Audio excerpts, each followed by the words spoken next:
Assalamualaikum warahmatullahi wabarakatuh. Selamat pagi pemirsa, apa kabar Anda hari ini? Beragam informasi penting dan menarik akan kami sajikan untuk Anda bersama saya Novia Fandi di Kabar Sumatera.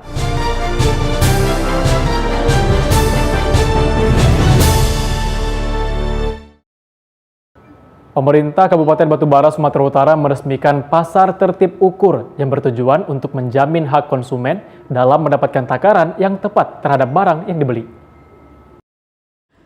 Pemerintah Kabupaten Batubara, Sumatera Utara meresmikan pasar tertib ukur yang bertujuan untuk menjamin hak konsumen dalam mendapatkan takaran yang tepat terhadap barang yang dibeli. Peresmian pasar tertib ukur dilakukan Bupati Batubara Zahir didampingi Kepala Dinas Koperindak Ahmad dan Khoir bersama pejabat instansi terkait lainnya di Pasar Ikan Kecamatan Tanjung Tiram, Batubara. Menurut Bupati Zahir, pasar tertib ukur ini adalah yang pertama kali di Batubara. Dengan diresmikannya pasar tertib ukur, diharapkan para pedagang menjual barang dagangannya sesuai takaran sehingga tidak merugikan konsumen. Untuk menjamin takaran sesuai standar, seluruh alat timbang milik para pedagang wajib ditera ulang. Di pasar tertib ukur ini juga disediakan pos uji ukur sehingga para konsumen dapat mengukur kembali berat barang yang telah dibeli. Bupati Zahir juga menambahkan saat ini pemerintah Kabupaten Batubara telah memiliki unit metrologi legal untuk melakukan tera ulang alat ukur. Nantinya pasar tertib ukur akan diberlakukan di seluruh pasar di Batubara. Kita sudah punya namanya pasar tertib ukur. Nah, hari ini kita resmikan. Saya minta masyarakat harus dukung ini, karena ini untuk perbaikan kita, menjaga konsumen agar masyarakat membeli pasti sesuai dengan timbangannya.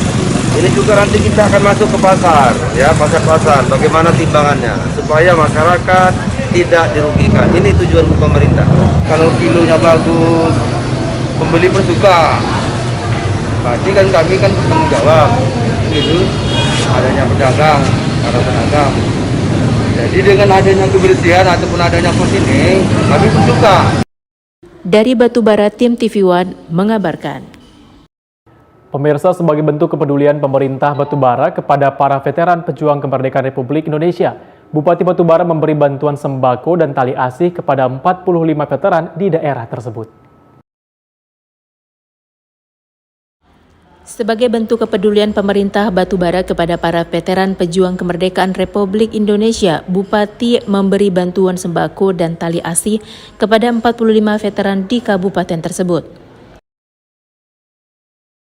Bantuan secara simbolis diberikan usai menggelar upacara dalam memperingati Hari Pahlawan Nasional tahun 2021 yang digelar di lapangan 50. Dalam upacara memperingati Hari Pahlawan Nasional tersebut yang dihadiri Forkopimda ini mengusung tema Pahlawanku Inspirasiku. Bupati Batubara Zahir sebagai pemimpin upacara dalam memperingati Hari Pahlawan ini berpesan agar sebagai anak bangsa harus selalu bersatu, melanjutkan perjuangan para pahlawan mempertahankan kemerdekaan dengan berjuang menjadi pahlawan untuk keluarga serta kemajuan bangsa Indonesia. Kita sebagai generasi muda, anak-anak bangsa, lahir setelah baik sebelum kemerdekaan maupun sekarang sudah kemerdekaan negara kita harus bersatu padu, saling bahu-membahu, berjuang menjadi pahlawan lah. Setidak-tidaknya kita menjadi pahlawan keluarga dulu, pahlawan ekonomi, cita-cita para pahlawan kita generasi muda yang melanjutkan dan mempertahankan kemerdekaan itu.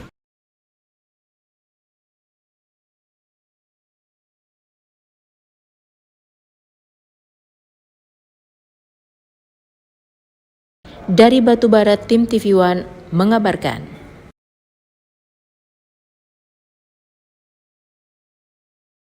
Mewujudkan program pemerintah dalam membentuk dan mengintegrasikan sistem satu data secara digital, pemerintah Batubara menjalin kerjasama dengan PT Bank Sumut.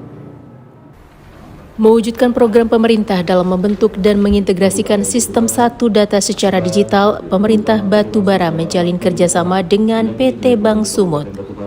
Melalui kerjasama ini nantinya dapat mewujudkan terjalinnya sinergitas antara pemerintah dengan Bank Sumut dalam pemakaian server Bank Sumut oleh Dinas Pendapatan Daerah dan Badan Pajak dan Retribusi Daerah Batubara. Selain itu, juga pemerintah bekerja sama untuk sistem pengelolaan kepegawaian dan aset secara digital. Bupati Batubara Zahir mengatakan atas terjalinnya kerjasama ini nantinya dapat mempermudah aktivitas masyarakat dalam pembayaran pajak tepat waktu dan efisien.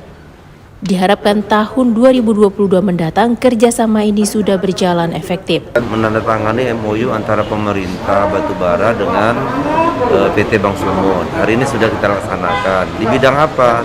Di bidang pemakaian server Bank Sumut oleh Dispenda Kabupaten Batubara (BPRD). Jadi kita lagi nanti tidak menyiapkan server di Batubara, tapi cukup memakai server yang ada di Bank Sumut. Nah, kemudian juga kita meminta bantuan dari Bank Sumut untuk membantu pemerintah terhadap sistem pengelolaan kepegawaian, ya, dan aset.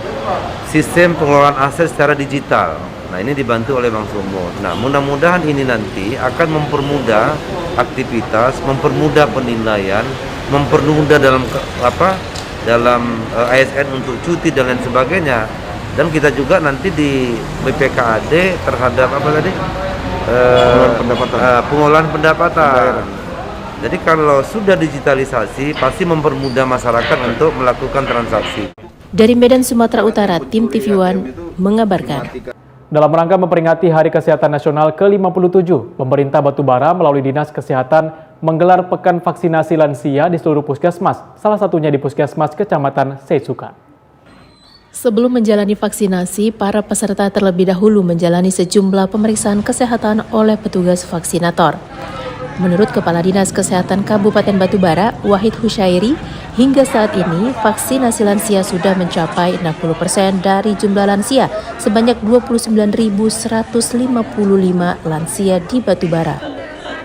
Keterbatasan lansia untuk mengunjungi layanan kesehatan menjadi satu kendala sehingga perlu strategi khusus. Hal tersebut pun mendapat dukungan dari seluruh organisasi profesi, diantaranya ID, FGDI, PPNI. Bahkan alumni Fakultas Kedokteran Gigi USU turut mensukseskan mencapai 70% vaksinasi lansia yang ditargetkan di tahun ini. Usai menjalani vaksinasi, para lansia pun diberikan sembako untuk dibawa pulang. Jumlah lansia yang mau diapa itu 29.155, tapi sesuai dengan target itu sekitar 60% dicapai tahun ini. Gitu. Nah, kemudian apa untuk lansia ini Pak? Apakah ada kendala Pak?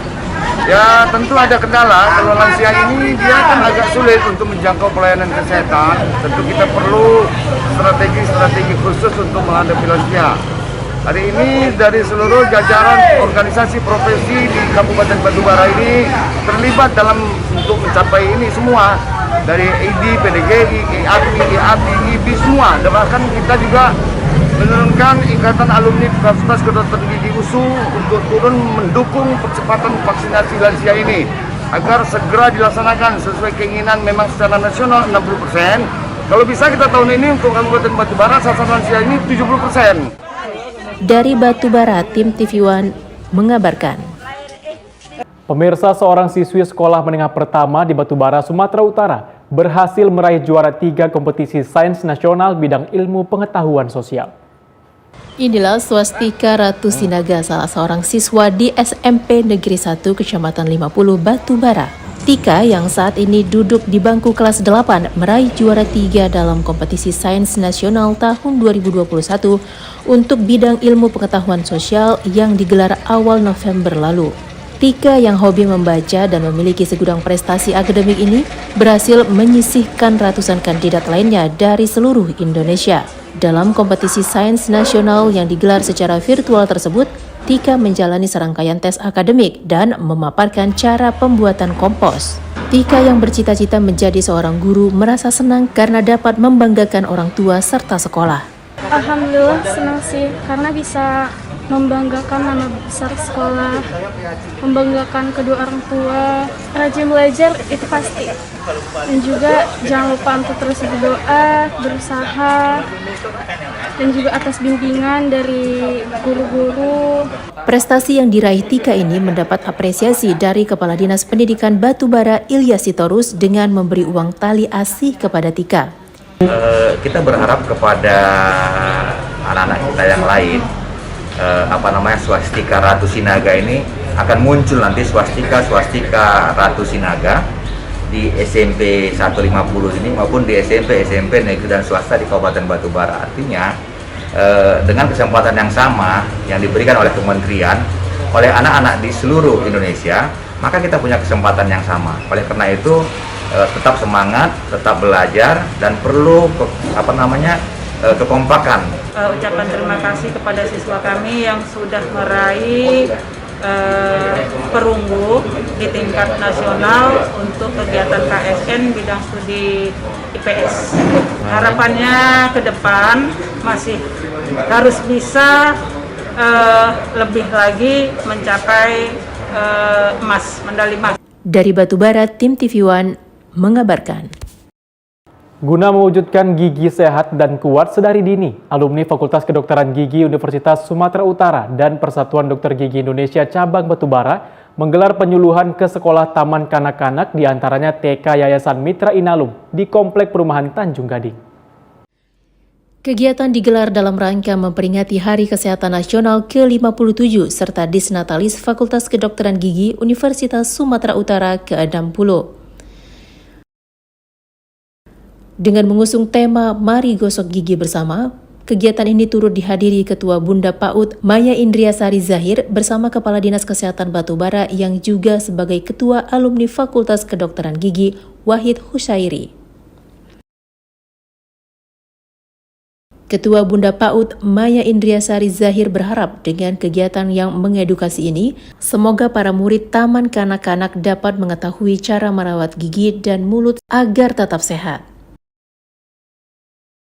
Baik, hari ini saya menghadiri kegiatan sikat gigi bersama anak-anak TK dalam rangka Hari Kesehatan Nasional ke-57 dan Disnatalis FKG USU yang ke-60. Harapannya dari kegiatan ini sendiri apa?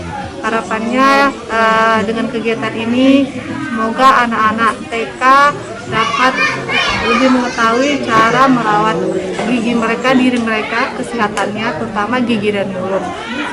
Jika gigi sehat, badan sehat, insya Allah semuanya akan terjaga kesehatannya. Jadi ini kegiatan dalam rangka Hari Kesehatan Nasional yang dirangkaikan dengan Disnatalis Fakultas Kedokteran Gigi Universitas Sumatera Utara. Jadi kami ini yang datang ini rekan-rekan dari alumni bekerja sama dengan Persatuan Dokter Gigi Cabang Batubara. Jadi ada beberapa sekolah yang kita kunjungi untuk penyuluhan ini.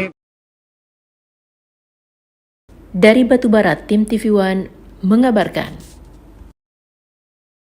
Pembangunan konstruksi Bandar Udara Mandailing Natal di Kabupaten Mandailing Natal, Sumatera Utara direncanakan akan dimulai tahun 2022. Pada tahap konstruksi ini akan dibangun runway, apron, terminal, dan gedung bandara dengan biaya hampir 600 miliar rupiah. Meski di masa pandemi COVID-19 hingga saat ini, pematangan lahan Bandara Mandailing Natal terus berlangsung. Seluruh areal bandara, khususnya bagian runway, terus dilakukan perataan dan pengerasan. Tahun ini sedang dikerjakan perataan dan pengerasan runway sepanjang 360 meter. Di samping itu, areal untuk apron, terminal, dan gedung bandara juga sedang dilaksanakan pematangan lahan dengan biaya 38 miliar rupiah.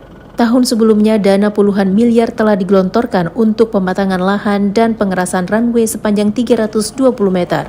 Insya Allah di 2022 sudah masuk dalam tahap konstruksi terminal.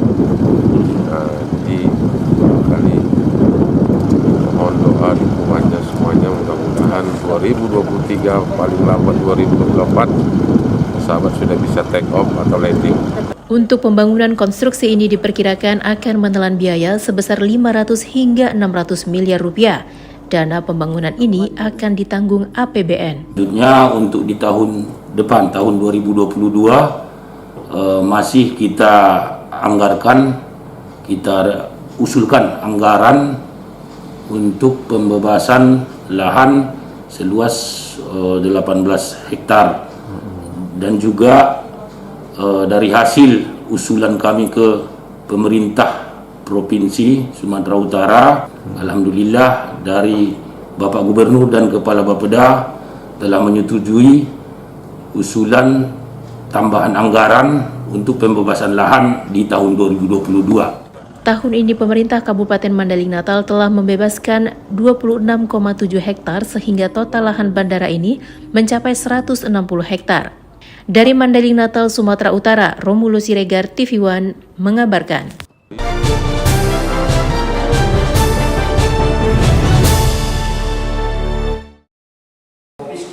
Sidang kasus dugaan penyerobotan perumahan Royal Sumatera yang dilakukan oleh seorang warga Medan digelar di Pengadilan Negeri Medan pada Selasa siang. Terdakwa dinyatakan bersalah oleh majelis hakim. Sebelumnya, lahan tersebut dijadikan taman dan kolam untuk mempercantik lokasi tersebut yang sebelumnya tidak terawat dan sudah mendapatkan izin oleh pihak perumahan. Pengadilan Negeri Medan Selasa siang kembali menggelar sidang perkara kasus dugaan penyerobotan lahan perumahan Royal Sumatera dengan terdakwa Albert Kang yang digelar di ruang sidang Cakra 8. Sidang dengan agenda putusan kasus dugaan penyerobotan lahan perumahan Royal Sumatera diketuai oleh Hakim Tunggal Immanuel Tarigan, menjatuhkan vonis pidana kurungan 15 hari terhadap terdakwa karena terbukti bersalah melakukan penyerobotan tanah milik PT Victor Jaya Raya pengelola Komplek Royal Sumatera. Menurut Immanuel, perbuatan terdakwa melanggar peraturan pengganti undang-undang atau Perpru nomor 51/1960 tentang larangan pemakaian tanah tanpa izin. Atas putusan yang dijatuhkan majelis hakim, kuasa hukum terdakwa mengajukan banding karena menurutnya vonis bersalah tersebut tidak pantas didapatkan oleh kliennya. Lahan tersebut dibuat terdakwa untuk mempercantik komplek karena sebelumnya lahan tersebut tidak terawat dan sudah diberikan izin oleh pemilik perumahan Royal Sumatera pada tahun 2018 silam dengan perjanjian tertulis. Namun tiba-tiba PT Victor Jaya sebagai pengelola perumahan Royal Sumatera malah melaporkan kasus ini dengan dugaan penyerobotan lahan. Saya baru kali ini mendengar ada hakim secara terang-benderang mengatakan bahwa menguasai hak tanpa izin. Ingat ya, substansi kalimatnya itu menguasai hak tanpa izin, maka dilakukan tindak pidana. Pertanyaannya dapat izin atau tidak? Ada, izinnya ada, dalam bahasa Inggris ditranslate ke bahasa Indonesia. Jelas ya? Nah, perkara ada penambahan atau tidak, itu ada klausul di belakangnya dalam izin itu, bahwa apabila pihak Royal Sumatera membutuhkan untuk bangunan jalan dan atau konstruksi lain, maka dapat dirobohkan secara langsung atau diambil alih oleh mereka. Nah, poin ini kenapa tidak digunakan? Dan itu menyatakan bahwa ada izin, maka tidak terkena tindak pidana. Bahkan dari saksi mereka, ahli yang dihadirkan oleh pihak lapor, itu juga mengatakan bahwa itu kalau dilakukan penanaman, kalau ada izin tidak melanggar, karena tidak ada tindak pidana di situ. Nah, jadi ini sebetulnya ambivalence. Terhadap saudara Albert Kang ini, kami sudah dari pihak perusahaan sudah mensomasi 3 kali. Itu dalam tempo waktu kurang lebih 6 bulan. Dan juga sudah diadakan pendekatan persuasif, tapi tidak ada tanggapan dari beliau. Jadi dengan berat hati kami sudah menempuh langkah hukum, kita laporkan ke polisi. Adapun kronologi perkara ini berawal dari terdakwa membangun rumah di atas tanah tersebut, kemudian di bagian belakang rumahnya terdapat sebidang tanah sekitar 430 meter milik PT Victor Jaya Raya yang tidak terawat sehingga ia jadikan taman dan kolam. Kemudian hal tersebut dilaporkan terkait kasus dugaan penyerobotan lahan. Dari Medan, Sumatera Utara, Ahmida Liauzar, TV One mengabarkan. Kembali di kabar Sumatera, pemirsa, petugas gabungan Satuan Polisi Pamong Praja, TNI dan Polri merazia sejumlah pelajar yang tengah asik nongkrong di jam belajar. Razia kasih sayang tersebut dilakukan guna meminimalisir kenakalan remaja sekaligus mendukung visi misi Pemkab Asahan yang sejahtera, religius, dan bermartabat. Dalam kegiatan razia kasih sayang tersebut terlihat sejumlah siswa yang tidak mengetahui kedatangan petugas gabungan hanya bisa pasrah. Siswa-siswi yang tengah santai pada jam belajar di beberapa warung dan minimarket ini terlihat panik dan berusaha kabur menyelamatkan diri agar tidak diamankan petugas. Sofyan Manulang, Kasatpol PP Asahan mengatakan razia dilakukan petugas di sejumlah tempat rawan tawuran pelajar, tempat hiburan, dan tongkrongan yang masih menggunakan seragam sekolah. Razia dilakukan untuk mengantisipasi perbuatan terlarang pelajar seperti tawuran dan perbuatan terlarang lainnya. Hasilnya, sebanyak 19 pelajar terjaring dan langsung dibawa ke kantor Satpol PP Asahan. Selanjutnya, para siswa-siswi yang terjaring dilakukan pendataan dan membuat surat pernyataan. Petugas akan memanggil orang tua siswa dan guru agar menghimbau anak didik mereka tidak bermain menggunakan seragam sekolah, apalagi saat jam belajar. Ini dikhawatirkan apa deh Pak? Kita berharap dengan operasi kasih sayang ini, terutama peran orang tua yang dalam melakukan pendidikan anak, ya, karena memang kita mengantisipasi kegiatan ini untuk mencegah tawuran di situasi pandemi COVID-19 yang sampai saat ini terkendali. Ada berapa orang terjaring, Pak?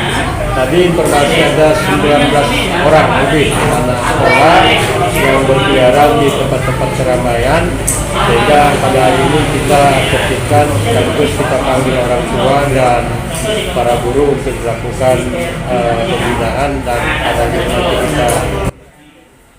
Dari Asahan, Sumatera Utara, Jasa Manurung TV One mengabarkan. Mendukung program visi misi Kabupaten Asahan melalui objek wisata religi, Dinas Kepemudaan Olahraga dan Pariwisata Asahan canangkan objek wisata religi menuju Go Wisata Asahan. Kabupaten Asahan sendiri kini memiliki 4 lokasi objek wisata religi yang sudah ada.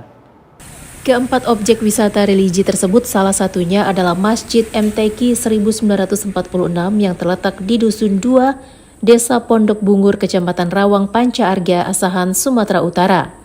Masjid yang dibangun di atas tanah seluas 400 meter persegi ini adalah satu-satunya sebagai monumen sejarah di mana dilaksanakannya perlombaan membaca Al-Quran atau Musabaqah Tilawatil Quran pertama kali di Indonesia pada tahun 1946. Saat ini Masjid MTQ 1946 ini menjadi kebanggaan tersendiri khususnya bagi warga di Desa Pondok Bungur dan masyarakat Kabupaten Asahan. Keempat objek wisata religi yang ada di Kabupaten Asahan tersebut diantaranya Masjid Agung Ahmad Bakri, Makam Syekh Silau, Masjid Datuk Bandar, dan Masjid MTQ 1946. Visi misi pemerintah Kabupaten Asahan, di mana visi pemerintah Kabupaten Asahan yaitu masyarakat Asahan sejahtera yang religius dan berkarakter.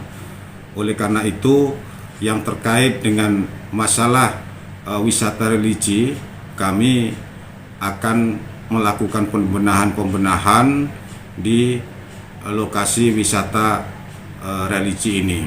Khususnya wisata religi Masjid MTQ 1946. Mengingat wisata religi Masjid 1946 ini memiliki nilai sejarah tersendiri bagi masyarakat Asahan, mengingat masjid tersebut telah digunakan sebagai tempat terselenggaranya Musabaqah Tilawatil Quran di Indonesia untuk yang pertama kali, itu pada tahun 1946.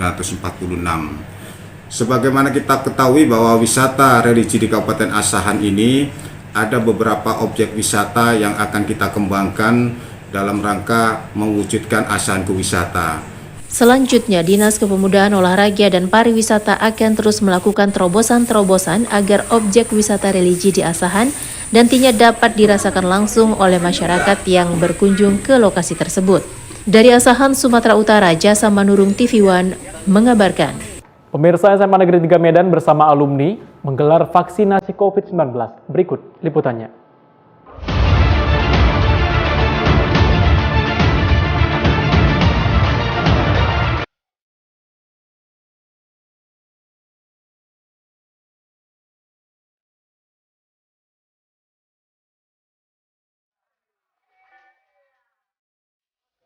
Untuk alumni itu sekitar 500 vaksin. 500, nah kalau untuk siswanya sekitar 1000. Jadi total itu 1500. Terpanggil sebagai alumni untuk mensukseskan kegiatan vaksin di SMA 3 Medan ini. Ya ini alhamdulillah kita juga yang para alumni ingin sehat juga. Jadi untuk mensukseskan program pemerintah.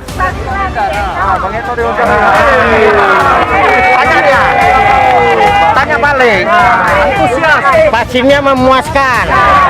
Mantap. Panitianya petugas-petugasnya paten-paten. Panitianya lah. Panitia pun paten. Paten bajunya.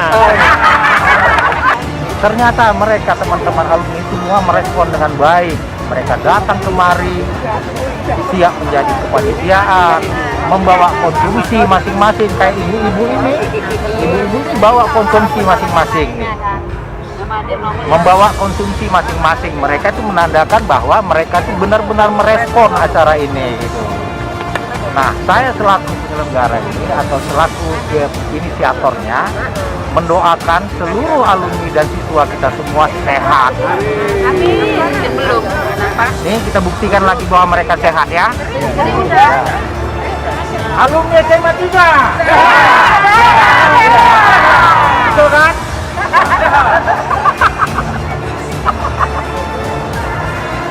Tangannya semua gini, tangannya.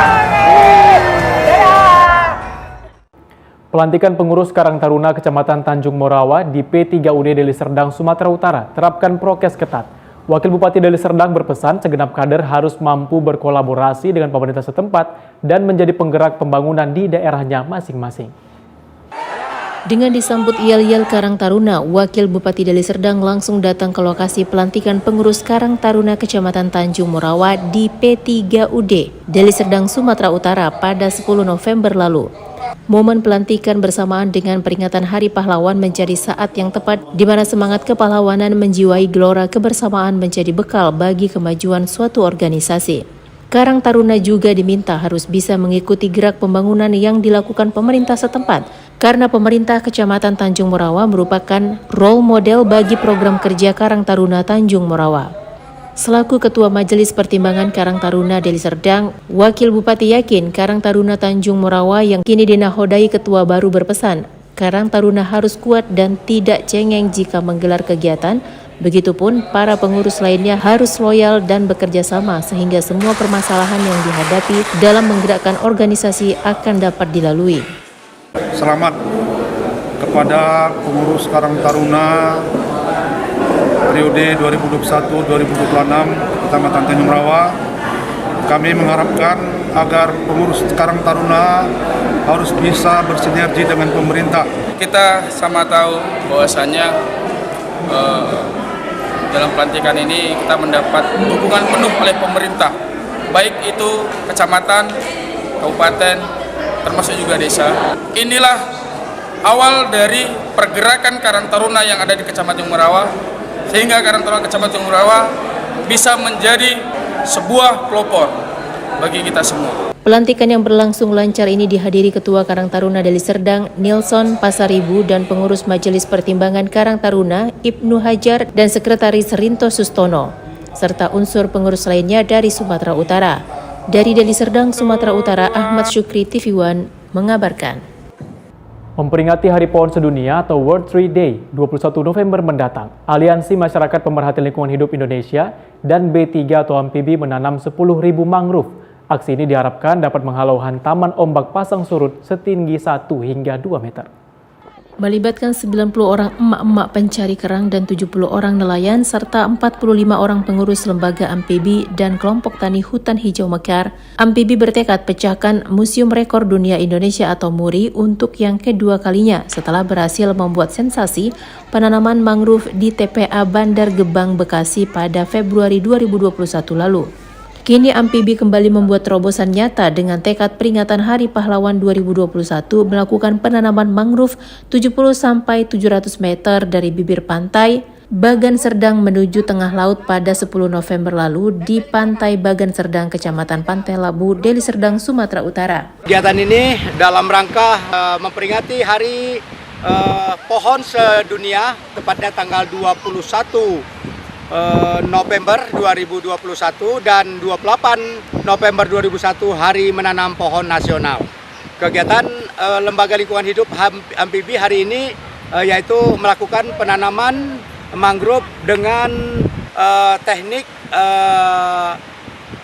bambu belah, yang mana bambu belah itu adalah sebagai acuan kita untuk dijadikan pengaman pohon, yang mana lokasi ini lokasi ekstrim dengan hantaman ombak 1 hingga 2 meter setiap harinya. Kalau di belakang ketum sama ibu-ibu tadi sudah melakukan penanaman.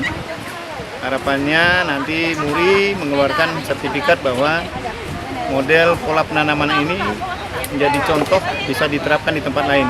Kami dari BPDAS mendukung upaya teknologi bagaimana penanaman mangrove di daerah hantaman ombak sampai 2 meter bisa berhasil. Dari Deli Serdang, Sumatera Utara, Ahmad Syukri, TV One mengabarkan. DPRD Kabupaten Langkat pada Selasa 16 November lalu melaksanakan sidang paripurna yang membahas tentang penetapan program pembentukan peraturan daerah atau Pro-Pemperda. Acara ini juga dilanjutkan dengan rapat paripurna persetujuan Ranperda tentang retribusi persetujuan bangunan gedung. Paripurna DPRD Kabupaten Langkat ini dilaksanakan di ruang sidang DPRD Langkat yang dipimpin langsung Ketua DPRD Sri Bana Peranginangin. Sidang paripurna dihadiri langsung Bupati Langkat, Terbit Rencana Peranginangin beserta seluruh anggota DPRD dan Kepala Dinas serta Camat se-Kabupaten Langkat. Dalam sidang paripurna tersebut disampaikan 20 rancangan peraturan daerah, 8 diantaranya merupakan inisiatif DPRD Langkat tentang penataan dan pengembangan ekonomi kreatif bagi koperasi dan usaha kecil menengah, penyelenggaraan sistem pemerintahan berbasis elektronik, penanggulangan kemiskinan, penyelenggaraan administrasi kependudukan dan catatan sipil, perkebunan dan pertanian plasma, dan sebagainya. Pembentukan peraturan daerah Kabupaten Langkat tahun 2022. Di kesempatan ini, izinkan kami mengajukan 12 rancangan peraturan daerah untuk dimasukkan dalam program pembentukan peraturan daerah tahun 2022. Sementara 12 ranperda lainnya berasal dari pemerintah Kabupaten Langkat tentang perubahan perda disebabkan adanya regulasi terbaru yang harus disesuaikan dengan perda yang telah ada. Bupati Langkat dalam sambutannya sangat menyambut baik ranperda tersebut dan berharap agar DPRD Langkat bisa mengesahkannya sebagai perda.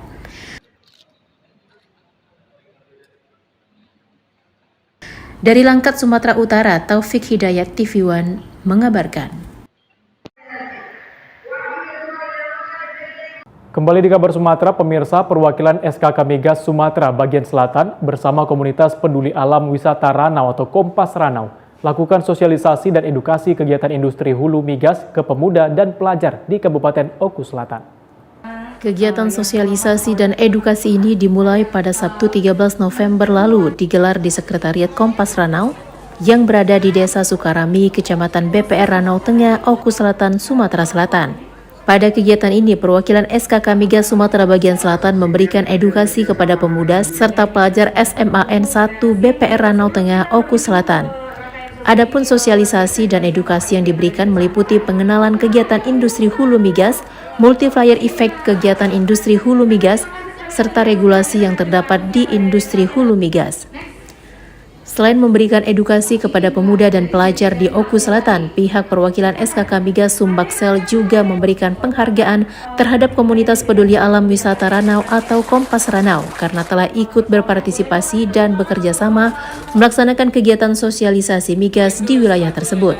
Dan hari ini SKK Migas hadir untuk menyampaikan informasi mengenai kegiatan-kegiatan hulu migas supaya adik-adik SMA dan juga peserta didik di tingkat dasar, menengah, dan juga lanjutan di tingkat Ranau ini, sekitar Ranau juga dapat memperoleh informasi bagaimana kami beroperasi, bagaimana juga kami bisa memberikan kontribusi melalui kegiatan hulu migas kepada daerah-daerah yang menjadi daerah operasi hulu migas. Melaksanakan kegiatan sosialisasi dan edukasi tentang hulu migas terhadap masyarakat, khususnya di Ranau dan adik-adik atau siswa dan siswi di SMA Negeri 1 BPR Ranau Tengah. Di mana dalam kerjasama ini, ya mudah-mudahan semoga ke depan kerjasama seperti ini dan mengedukasi seperti ini akan berkesinambungan. Dari Oku Selatan, Sumatera Selatan, Andi Salani, TV One mengabarkan. Peringatan Hari Pahlawan ke-76 yang jatuh pada 10 November lalu diperingati di Kabupaten Musi Banyuasin, Sumatera Selatan. Upacara tersebut diikuti oleh TNI, Polri, tokoh pemuda, serta masyarakat setempat. PLT Bupati Musi Banyuasin Beni Hernedi menjadi pembina upacara pada peringatan Hari Pahlawan ke-76 yang jatuh di hari Rabu 10 November 2021.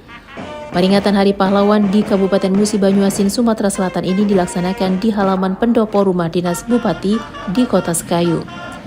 Dalam upacara Hari Pahlawan diikuti oleh TNI dari Kodim 0401 Musi Banyuasin serta Polres, instansi pemerintahan di Pemkab Musi Banyuasin, tokoh agama, tokoh masyarakat, serta tokoh pemuda.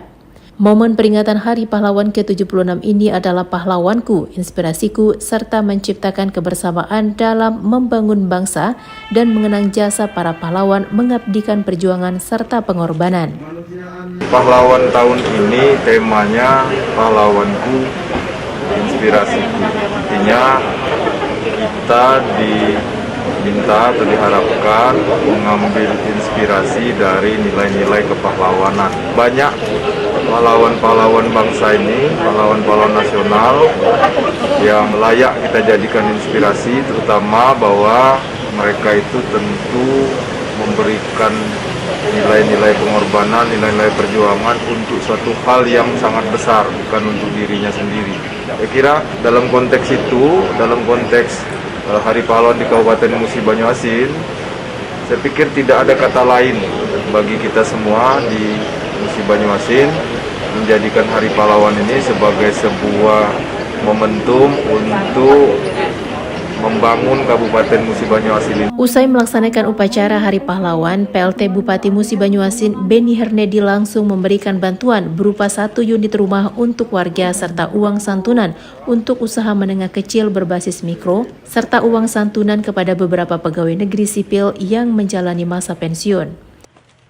Dari Musi Banyuasin, Sumatera Selatan, Puja Kusuma, TV One mengabarkan.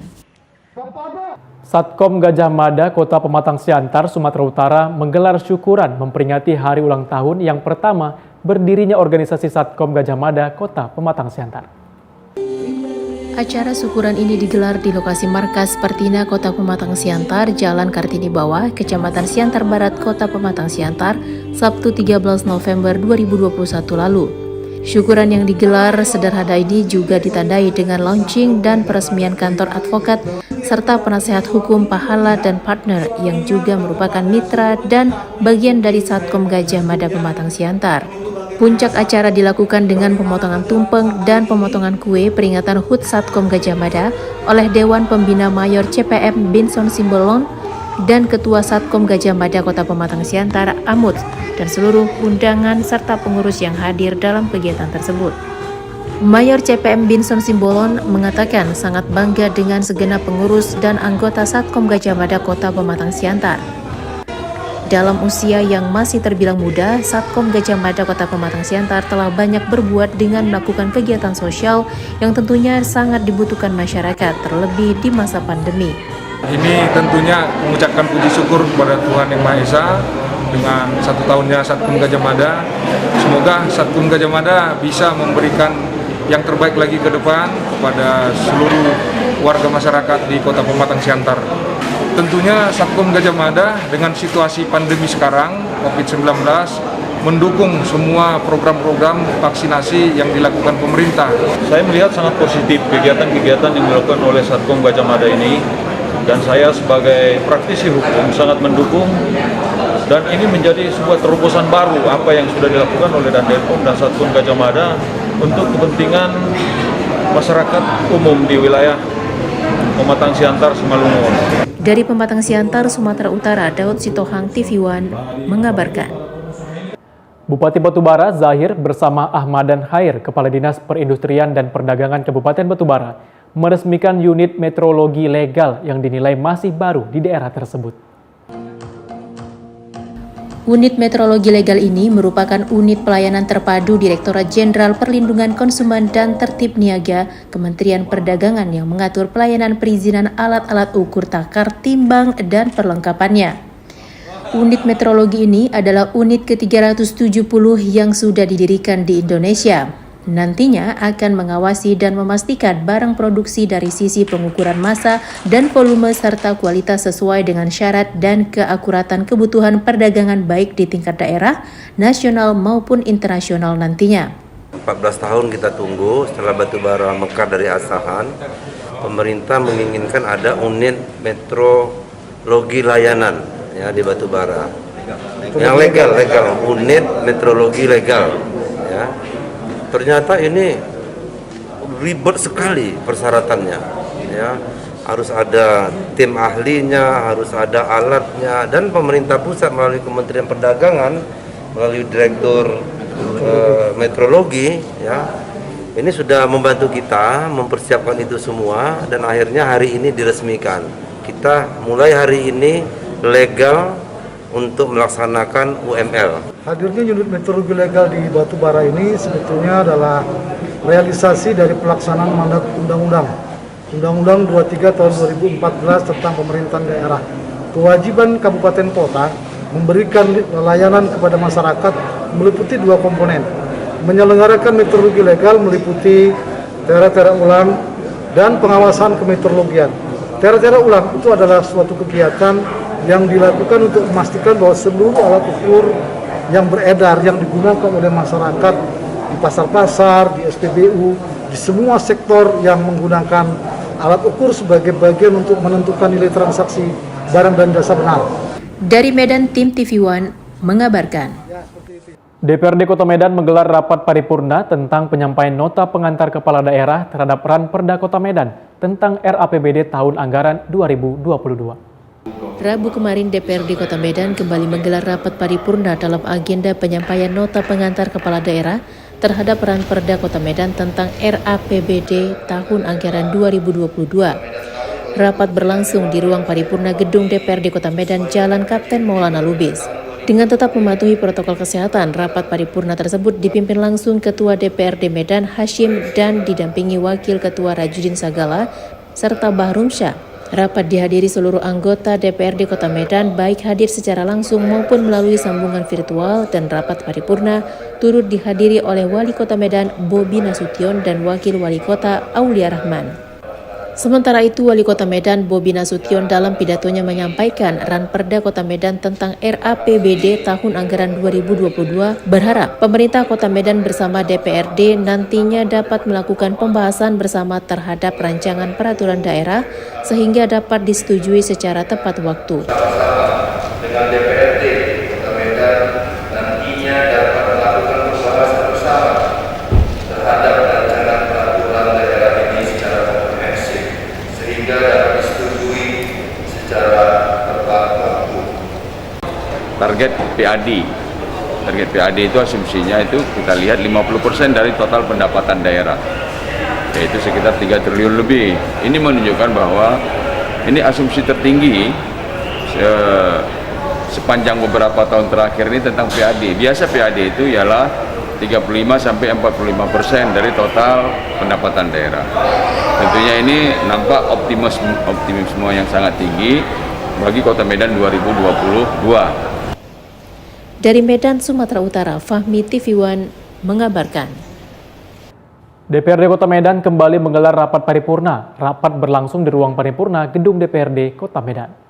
Rapat berlangsung di ruang paripurna gedung DPRD Kota Medan dipimpin Ketua DPRD Hashim serta didampingi seluruh wakil ketua dan anggota baik hadir langsung ataupun melalui virtual. Juga dihadiri Wali Kota Medan Bobi Nasution, diwakili Sekda Kota Medan Wirya Al-Rahman.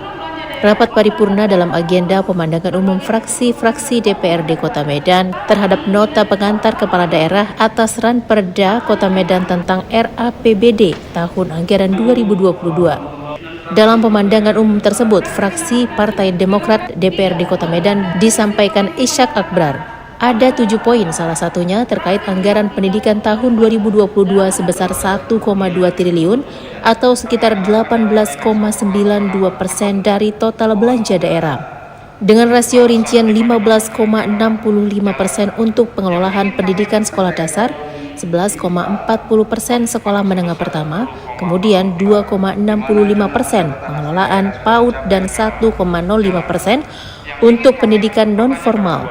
Sementara penyediaan gaji serta tunjangan sebesar 60,49%. Kita menilai saat ini kondisi yang kita baru saja memasukin pertemuan tatap muka yang dimana banyak fasilitas-fasilitas yang kurang mumpuni, banyak yang rusak seperti meja dan lain sebagainya, kelas itu banyak yang kurang bagus dan perlu diperbaiki. Namun saat ini dalam pos anggaran RAPBD tahun 2022 sangat minim terhadap pengelolaan beberapa hal tersebut. Jadi kami menilai ini perlu menjadi PR oleh Bapak Wali Kota Medan dan lain sebagainya. Dari Medan, Fahmi, TV One mengabarkan. Pemirsa, informasi tadi sekaligus menutup jumpa kita pada hari ini. Tetap perbarui informasi Anda di kanal YouTube TV One News dan kanal berita tvnews.com. Saya Nofri Avandi bersama kerabat kerja yang bertugas pamit undur diri. Wassalamualaikum warahmatullahi wabarakatuh dan sampai jumpa.